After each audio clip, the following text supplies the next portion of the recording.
بۆ قسەکردنی زیاتر لە بارەی دۆخی شنگال هۆکار و چارەسەریەکان هەروە هۆکاری نەگەڕانەوەی ئاوارەکان گفتوگۆکەین لەگەڵ بەڕێز حەیدەر شەشۆ فەرماندەی هێزی ئێزیدخان لە شنگال لە ڕێگەی سکایپۆ لەگەڵماندا. بەڕێز حەیدەر شەشۆ سڵاوتان لێبێتۆم کاتتان باش. سلااو بۆ تەکێکی حەیدەر کێک حەیدەر نوها نەتوێن یەکگرتی ئەنجومەنە ئاسایشێ دیار دەکەک و دلگرانە ژێ جیبجینێکردنا ڕێکەفتنا شنگالی گەل و ئەv یەک دکارە فشارێ بکەک و ڕێکەفتن بەر بە جیبجیکردنێڤە بچە. ئێبار باش گەلەگەلێک سپاس بڕاستی دیتنامەدا مەسەلا ڕێکەفتنا شنگار نەوەهانێکی بزەحمەتە هەتانێکی گۆ نونەرە المتحدة يعني ممثلة وان العراقي ده بيجي أفقالك بزحمتك وجيب جيب بي أطراف اتفاقية ده لسر دستيوان وقت يقولون شنو اتفاقي كرن حتى نانك اتفاقي بريفا نشوية الديتنا مدى أو جدينين الكاري خدا وهر وهانك المتحدة جي جدينين أقول دختي سر هردو طرف اتفاقي بكا هتانك اتفاقي بريفا بچه حكومة عراقي دبيجي متخوازن او اتفاقي لسر اردي جي بگري حكومة كردستاني دبيجي ام آمدن هر وقتي گو اتفاقي لسر اردي دا جي بگري بلي ديتنا مدا اوا يك طرف جي جدينينا گو سر اتفاقيا شنگار اجبر گو حكومة عراقي البي وضعي نهان كده قال كي وضعي شنگار في خوش في شكل بميني ومستفيدة وضعي شنگار اجبر گو بريارة حكومتي ندستي بري سروك حكومة عراقي دا يا بريارة وينا ندست وزارة هجرة ومهاجرين ده يا بريار الدست طرفني سياسي ده وام همي جزانن ابرو المصلحة واندانين اقو اتفاقية شنگار جيبه بي هر وهان كي حكومة كردستان يجي المفروض بتر ضغط السر حكومة عراقي كربا الريا ممثل الامم المتحدة العراقي ده او اتفاقية لسر اردي جي بگري جبرگو ابا 8 سال درباس بون حتى نهان كي نزيكا 200,000 250,000 خلق شنگار نازحل كمبادا الظروف كي قال كي معساويرة درباز بي ام هيفيدارن بريس سوداني وقت يقول بيجي اوليات ما يقوم اتفاقيه شنغار جيب كان زوتري وقت او اتفاقيه للسر اردي وبعمليه للسر اردي جيب كان نبس مجرد قوتن بالسر كاخات يجبرقوا ابد صالح بنا درباز بون حتى نهان كبراسي جي ما يك بنود اتفاقيه للسر اردي جي نبويا بله ئێوە باستان لەوە کرد کە نەنەتەوە گرتووەکان نە حکوومەتی عراق جددینین لەسەر جێبەجێکردنی ڕێکەوتنی شنگال. باست لەوە کرد کە عراق بەرژەوەندی خۆی هەیە لە جێبەجێ نەکردنی. ئەی بەرژەوەندی نەتەوە گرتووەکان چییە لە جێبەجێ نەکردنی ڕێکەوتنی شنگال؟ ديتنامة أوج برجع براسيج الأمم المتحدة دخوازي الراية هم طرف بستينة وهم طرف رازيبان يعني حتى انك يك جروب كي كتشيك بالشنغار يا لناب حكومه العراق دا رازي نبي دبيغو راياوي بستينو او راياوينا بجدي ورغري انه ابا المصلحه خلق شنغار ده المصلحه خلق شنغار ده اجبر وينا چند كومبوني دوان چبونو اما لكومبوني دوان دا امده بونا او اطراف شنغار يا خلق شنغار يا بيكاتيه شنغار يقول لك شواناشي يقول دستيوان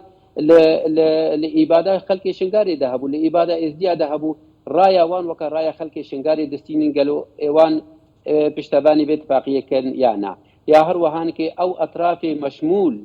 بوي اتفاقية جوز ناف شنغار در كابن ويبيجنا وانا كورن رايا وش يقو ادارك هبي يا رايا وش يقو ام قوات المشترك بين نينن بطبيعة الحال يعني او قبولنا كان بتشش وبيجي ازي فكري جي بيجم هكا حشد الشعبي بي ايا هكا او قوات النزيكي فكا كبن يا او فكاكا يا منابج نزيكي فكاكا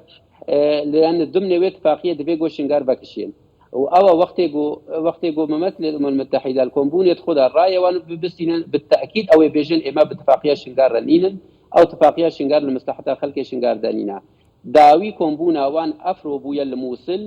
الموصل باني ممثله شنغار على اساس باني ممثله ازديا كان الشنغاري ده او اجي جواز دو طرف جد بيجي دبيغو او اتفاقيه جيبجي نبي طرف دبيجي اديتري دبيجي نا والله او اتفاقي لمصلحه خلق شنغار ده قد بي خلق شنغار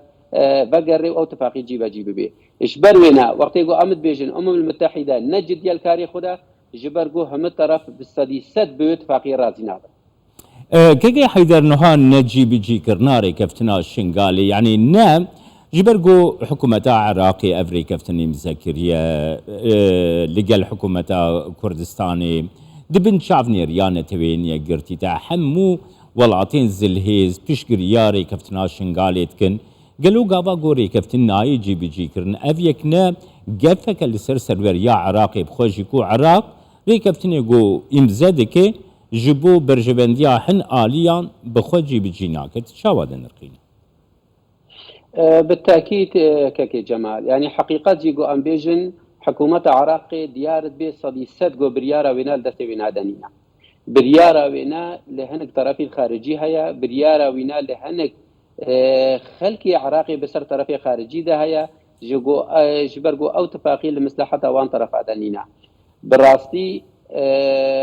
نهان كي وكي وقتي قد بيجن حكومة عراقي كحكومتك سربخية حكومتك يا دولتك ذات السيادة ديتنا مدى أساس جيرانينا حتى واحتمال صالاجي حكومة عراقي نكار بيجو بريارة وينا جويبي بيجو تدخلها دول الجوار بيجو تدخلها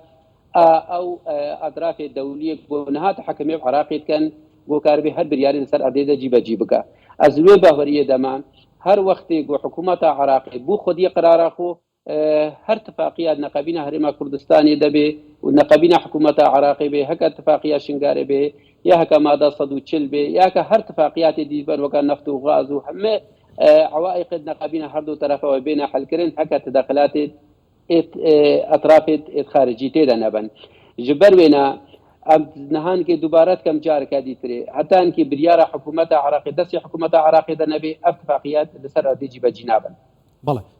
جبجنكني ركوتني شنغال تا چند لبرجوندي او جروپ لانا چکدار ناسانه ک لشنغالن ک او داخل برجوندي خوام خوزنا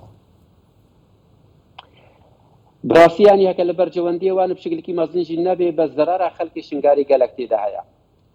جبرجو شوان را اف فوضى بي جوان را شنغال اداره نبي جوان را اف قوات جدا جدا مجاميع جدا جدا هبن جو وان بلاني اطرافي جو في تكليف كدي جيب كان شنغاري ده قبل مصلحتها وان ده بس زراره هرا مزنا سر خلق شنغاره جبر وينا ام دعوي افرو جار كانت دوبارات كام يعني وام دعوي الحكومه كردستان كان هكبرينها قلق جارا جيما قوتيا يعني هكا او اتفاقيه شنغال لسر ارضي جيجي نبي محاوله بك قدر الامكان خلق شنغال ونازح شنغاري بقرن او اواره بتر الوان كامبادا نامين بقرن شنغال بحكم امر الواقع ام كاربن واتفاقيه جيبه كان هاتانكي خلق ملوي دريا وهاتانكي مبررات ادوي خلقيتين دانين كمسائل امني شنغاري ده ندرستن يا جروبات جدا شنغاري ده هنا علما ام همجي زانن او جروبي قد بيجن يا او مجموعاتي قد بيجن همجي دعم وان واريكاريا وانش حكومه عراقيه وحكومه عراقي باش ثاني كي طرفها بيشتبانيا وانتك والقلق حالات هذا او الامر الناهي نجيل شنغاري ده حتى انكي جو ازبيجم حكومات هيا كشرطه يا جيش يا هبي بس دوري وان اطراف دي تريب قالك اجبان قوي ترى او بالتاكيد نبي إذا نبونا حكومة عراقي وأطرافنا حكومة عراقي ده. قالك سباس كي حيدر شاشو فرمان ده هي زين نزيد خان جيش شنغالي لقلمه. سباس بابا رستا.